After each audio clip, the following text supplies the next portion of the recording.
Leitura do capítulo 10 do livro O Jogo da Vida, de Florence Scovel Shinn. Capítulo 10. Negações e afirmações. Tu decretas algo e lhe será dado. Todo bem que deve ser manifestado na vida de um ser humano já é um fato cumprido para o entendimento divino. Para colocar em prática, Deus espera que o ser humano reconheça e pronuncie a palavra, ou seja, o próprio ser humano é quem deve decretar para que o desígnio divino se manifeste em sua plenitude, pois geralmente decreta por suas palavras em vão o pecado e a tristeza. É extremamente importante que se pronuncie de maneira correta os pedidos, como já foi especificado no capítulo anterior. Quando se deseja um lar, bons amigos, um bom trabalho ou qualquer outro bem, é necessário pedir a vontade divina.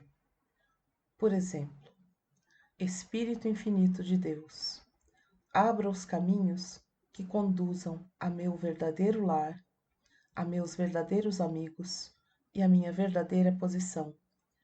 Eu te agradeço para que se manifeste agora mesmo, pela graça e de maneira perfeita. O objetivo da afirmação é de uma importância capta.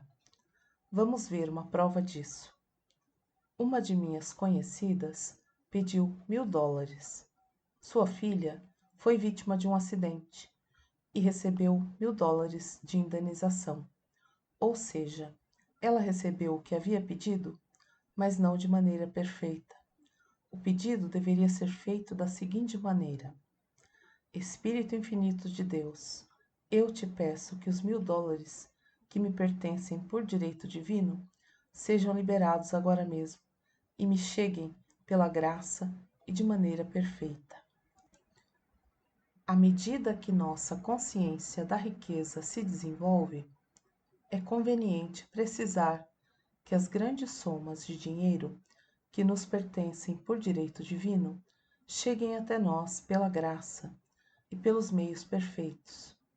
É impossível ministrar um curso verdadeiramente livre ao que não acreditamos que é possível, uma vez que nos encontramos limitados pelas pretensões do subconsciente. É necessário ampliar essas pretensões a fim de receber mais. O ser humano se limita, como frequência, em seus pedidos. Assim, um aluno pediu $600 para determinada data. Por fim, ele obteve a quantia, mas pouco tempo depois percebeu que, na realidade, desejava receber 1.000. Entretanto, conforme suas palavras pronunciadas, recebeu apenas os $600. Isso tem limitado ao Santo de Israel. A riqueza é um assunto de consciência. Os franceses têm uma lenda que ilustra bem essa verdade. Um homem muito pobre sai à rua e encontra um viajante que lhe para e diz: Meu amigo, vejo que você está muito triste. Pegue esta barra de ouro, venda-a e será rico por toda a vida. O homem, entusiasmado de alegria pela boa sorte, levou a barra de ouro para sua casa. Imediatamente encontrou trabalho e ganhou tanto dinheiro que não teve mais necessidade de vender aquela barra. Passaram-se anos e esse homem se tornou muito rico. Certo dia, um homem bem pobre cruzou seu caminho e em seguida ele o parou e disse: Meu amigo, vejo que você está muito triste. Pegue esta barra de ouro, venda-a e será rico por toda a vida. O mendigo pegou a barra, examinou e percebeu que aquilo não era mais do que cobre. Assim, vemos como o primeiro desses homens tornou-se rico. Ele tinha um sentimento de riqueza e pensava que a barra era de ouro. Todo ser humano traz consigo sua própria barra de ouro. Essa é a consciência do ouro, e da abundância que atrai riqueza para a sua vida. Ao formular seus pedidos, é necessário começar pelo fim, ou seja, declarar já ter recebido. Antes que me chamem, eu responderei. Ao afirmar continuamente, a fé se estabelece em seu subconsciente.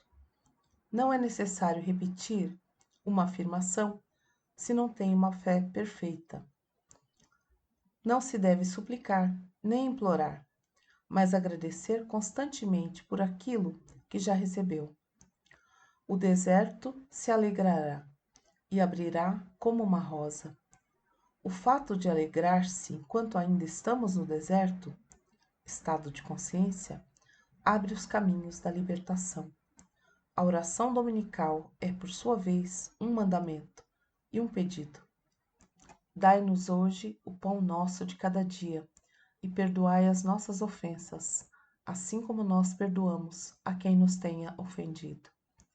E termina o louvor dessa maneira: pois é a ti que pertenço por todos os séculos, pelo reino, pela força e pela glória. Amém. Dessa forma, essa oração é um mandamento e um pedido, um louvor e uma ação de graças. O trabalho do aluno consiste em acreditar que com Deus tudo é possível. Isso parece fácil, tomado pelo abstrato, mas é um pouco mais difícil quando nos encontramos em alguma dificuldade. Por exemplo, uma mulher precisava de uma grande quantia em dinheiro para determinada data. Ela sabia que deveria fazer qualquer coisa para obter uma certa realização, pois a realização é a manifestação, e pediu uma diretriz. Pouco depois, ao passar por uma loja, ela avistou um abridor de cartas de esmalte rosado exposto na vitrine. Sentiu-se atraída pelo objeto e pensou em seguida: eu não tenho um abridor de cartas tão elegante como este, para abrir lugar para grandes cheques. Ela o comprou, mas sua razão lhe dizia que estava louca por ter realizado tal gasto.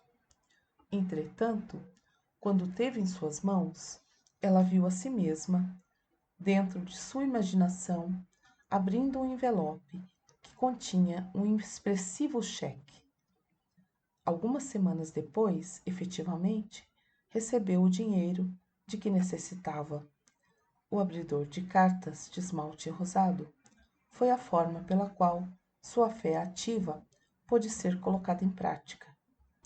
Há inúmeros relatos sobre a força do subconsciente quando estiver dirigido pela fé. Um homem, por exemplo, passou a noite inteira em um sítio. As janelas de seu quarto estavam fechadas e, no meio da noite, ao sentir-se sufocado, dirigiu-se no meio da escuridão a uma das janelas. Não conseguia abri-la e quebrou com um soco o vidro da janela. Depois disso, passou uma noite excelente. Na manhã seguinte, deu-se conta de que havia quebrado apenas uns cristais da estante de livros, enquanto a janela permanecia fechada do mesmo jeito durante toda a noite. Ele estava buscando oxigênio e pensava apenas no oxigênio. Quando um aluno começa a fazer demonstrações da lei espiritual, não deve voltar atrás jamais. Aquele que vacila, não pense que receberá o que é do Senhor. Um aluno negro me disse certo dia uma coisa maravilhosa. Quando peço qualquer coisa ao Pai, sou categórico e digo: Pai, não aceitarei menos do que peço. Aceitarei apenas se for mais do que pedi. Portanto, o ser humano não deve se acomodar, nunca. Uma vez que já tenha feito o necessário, mantenha sua posição. Às vezes, esse é o momento mais difícil da demonstração. Constantemente, nos sentimos tentados a desistir, atrasar ou transigir. Mas não se esqueça de que Deus também serve aquele que não faz nada, mas espera tranquilamente. As demonstrações são realizadas geralmente na 11ª hora, pois esse é o momento em que o indivíduo relaxa, ou seja, deixa de refletir, e é aí que a inteligência infinita de Deus pode atuar. Os desejos sombrios recebem uma resposta sombria, e os desejos violentos recebem uma resposta violenta, ou então demoram a ser realizados. Uma senhora me perguntou por que perdia ou esquecia seus óculos frequentemente. Ao analisar a questão, descobrimos que ela dizia sempre aos demais e a si mesma com irritação: "Gostaria tanto de me livrar desses óculos." E o seu desejo impaciente se realizava violentamente. Deveria pedir uma visão perfeita, mas não registrava isso em seu subconsciente, a não ser o desejo de se livrar dos óculos. Assim, continuamente, ela os esquecia ou perdia. A dualidade da atitude de espírito provoca perdas e depressões, como mostrou o caso da pessoa que não gostava de seu marido, do medo da perda, de acreditar ao seu subconsciente a imagem da perda. Quando um aluno se livra do seu problema, entrega o fardo, ele apenas obtém uma manifestação instantânea. Uma senhora estava na rua, no meio de uma violenta tempestade, e seu guarda-chuva acabou virando com o vento. Tinha que fazer uma visita a uma pessoa que não conhecia e não queria chegar ali com um guarda-chuva quebrado. Por outro lado, não podia jogá-lo fora porque ele não lhe pertencia. Desesperada, rogou: "Ó Senhor, veja o que é melhor fazer com esse guarda-chuva, pois eu não sei o que fazer com ele." Um instante depois, uma voz lhe disse: "Senhora, quer que eu arrume este guarda-chuva?" Neste momento, ela se deparou com um homem que consertava guarda-chuvas e aceitou a oferta na hora. Ela deixou o guarda-chuva para ser consertado enquanto foi realizar a visita que tinha que fazer. Ao regressar, encontrou um objeto praticamente novo. Há sempre ao nosso alcance um consertador de guarda-chuvas quando não sabemos mais o que fazer com ele, ou seja, com a situação que nos preocupa. A solução é entregar nas mãos de Deus. Uma negação deve vir sempre seguida de uma afirmação. Já era tarde da noite quando me ligaram para tratar de um homem que eu nunca tinha visto. Ele estava aparentemente bem doente e eu lhe disse: "Eu nego o surgimento dessa doença. Ela é irreal, portanto não pode ser registrada em seu subconsciente. Este homem é uma ideia perfeita do entendimento divino, pura substância da perfeição." Na manhã seguinte, o homem sentia-se bem melhor e já no outro dia estava suficientemente bem para retornar às suas atividades. Para o entendimento divino, não há tempo nem espaço. Portanto, a palavra alcança instantaneamente seu destino e não volta vazia. Já tratei de doentes que estavam na Europa e os resultados foram imediatos. Meus alunos me perguntam sempre qual é a diferença entre a imaginação e a visão, visualizar e visionar. Visualizar é um processo mental governado pela razão ou pela consciência. Já a visão é um processo espiritual governado pela intuição ou pelo superconsciente. O estudante deve treinar seu espírito para receber inspiração e realizar essas imagens divinas por meio de diretrizes claras, até que um ser humano não seja capaz de dizer: "Não desejo nada que Deus não queira para mim." Esses desejos errôneos não se apagam de sua consciência, e o mestre arquiteto Deus não lhe dará novos planos. O plano de Deus para todo ser humano ultrapassa as restrições do argumento. Isso sempre é a quadratura da vida que contém saúde, fortuna, amor e a expressão de si da melhor maneira. Mais de um ser humano construiu em sua imaginação uma casa de campo, quando deveria construir um palácio. As qualidades mais sutis do cérebro não são as forças irracionais, e nossa razão não é capaz de suprir nosso conhecimento direto dos fatos. A intuição dispõe de um campo de ação mais vasto que a razão, e a fé religiosa puramente intuitiva constitui um incentivo mais eficaz que a ciência e a filosofia. É a convicção que faz atuar, não o conhecimento. Pierre Leconte Dunois, A Dignidade Humana. Vejo a lei espiritual atuar em condições extremamente assombrosas. Por exemplo, uma aluna me disse que necessitava obter $100 para o dia seguinte. Ela precisava pagar uma dívida de extrema urgência. Pronunciei a palavra, declarando que o Espírito de Deus jamais se atrasa e que a riqueza está sempre ao alcance de nossas mãos. Nessa mesma noite, a jovem me ligou para comunicar que havia acontecido um milagre. Ela teve a ideia de examinar os papéis que estavam no seu cofre pessoal. Antes de verificar seus documentos, encontrou, no fundo do cofre, uma nota de $100. A mulher ficou extremamente surpresa por ter esquecido aquela nota ali, uma vez que olhava sempre aqueles papéis. Isso parecia ser a materialização dos pães e dos peixes. O ser humano atingirá o estágio em que a palavra se faz presente, ou seja, a mesma se materializará de forma instantânea. Os campos estão prontos para a colheita, disse Jesus, e se manifestarão imediatamente, assim como todos os milagres de Jesus Cristo. Unicamente o nome de Jesus Cristo tem uma força formidável.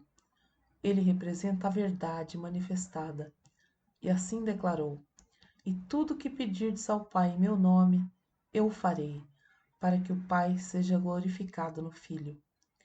A força desse nome eleva o estudante à quarta dimensão. Esse é o lugar onde se encontrará livre de todas as influências astrais e psíquicas. Assim como não deixa nenhuma pessoa atada por algum fator absoluto. Deus não se vê atado por nada e é absoluto. Tenho presenciado uma série de curas em resposta às palavras, em nome de Jesus Cristo. Jesus foi e é, por sua vez, pessoa e princípio. O Cristo que há em cada ser humano é o seu próprio Redentor e Salvador. O Cristo interior é o eu da quarta dimensão. O ser humano, feito à imagem e semelhança de Deus, é o eu que não conhece o pecado, nem a doença, nem o sofrimento, aquele que não nasceu e jamais morrerá. É a ressurreição e a vida em cada ser humano. Ninguém virá ao Pai, a menos que seja por meio de seu Filho. Significa que Deus, o universal, atua sobre o ser humano através de Jesus Cristo, e o Espírito Santo significa Deus em ação. Assim, cotidianamente, o ser humano manifesta a Santíssima Trindade do Pai, do Filho e do Espírito Santo. O fato de pensar deveria alcançar a perfeição de uma arte. Aquele que chega a essa maestria precisa ter cuidado para não pintar sobre a tela do seu espírito nada mais do que o desígnio divino, e pintará seus quadros com magistrais toques de força e decisão, com uma fé tão perfeita que será capaz de alterar sua perfeição, sabendo que isso se manifestará em sua vida como um ideal que se tornará real. Todo o poder é dado ao ser humano através do pensamento justo para chegar ao céu na terra e alcançar a meta do jogo da vida. Suas regras são: fé isenta de medo, não resistência, e amor. Queridos leitores, vocês podem até ser libertos daquilo que os manteve presos durante anos, separando o que lhes pertence por direito e dando-lhes o conhecimento da verdade que os torna livres. Livres para cumprir seu destino, para provocar a manifestação do desígnio divino que há em sua vida, a salvação, a riqueza, o amor e a expressão perfeita de si mesmo. Olhem para si transformados pela renovação do seu espírito. Agora seguem algumas afirmações muito úteis para várias situações. Para a prosperidade. Deus é minha riqueza infalível. As grandes quantias em dinheiro vêm rapidamente até mim, por meio da graça divina e pelos meios perfeitos. Para condições harmoniosas. Todo plano que meu Pai Celestial não conceba é dissolvido e desaparece, e o plano divino se manifesta. Apenas o que é verdade para Deus é verdade para mim, pois eu e o Pai somos um só. O amor divino afasta e extermina agora todo o estado discordante do meu espírito, do meu corpo e dos meus negócios. O amor divino é o mais poderoso químico do universo e faz desaparecer aquilo que não é ele. Para a fé. Como sou único para Deus, meus bens não são mais do que exclusivos, uma vez que Deus é, por sua vez, o doador e a dádiva. Não posso separar o doador da dádiva. Para a visão. Meus olhos são os olhos de Deus. Vejo com os olhos do Espírito. Vejo claramente os caminhos abertos e não há obstáculos no meu caminho. Vejo claramente o plano perfeito. Para a saúde. O amor divino inunda minha consciência com saúde e luz para cada uma das células do meu corpo. Para pedir diretrizes. Eu sou infinitamente sensível às diretrizes intuitivas recebidas de Deus e obedeço instantaneamente à sua vontade. Para os ouvidos. Meus ouvidos são os ouvidos de Deus. Escuto com os ouvidos do Espírito. Não sou resistente. Estou disposto a deixar-me conduzir. Eu ouço. Para o trabalho. Eu tenho um trabalho maravilhoso, divinamente dado. Eu presto um ótimo serviço, por ótimo pagamento, para se libertar de toda escravidão. Eu entrego essa carga que há sobre mim a Jesus Cristo e sigo em frente, livre. Esse é o final do capítulo 10 e também do livro O Jogo da Vida, de Florence Scovel Shinn. Em breve será postado outro livro. Espero que ouçam com os ouvidos do Espírito e enxerguem as manifestações divinas em suas vidas. Obrigada.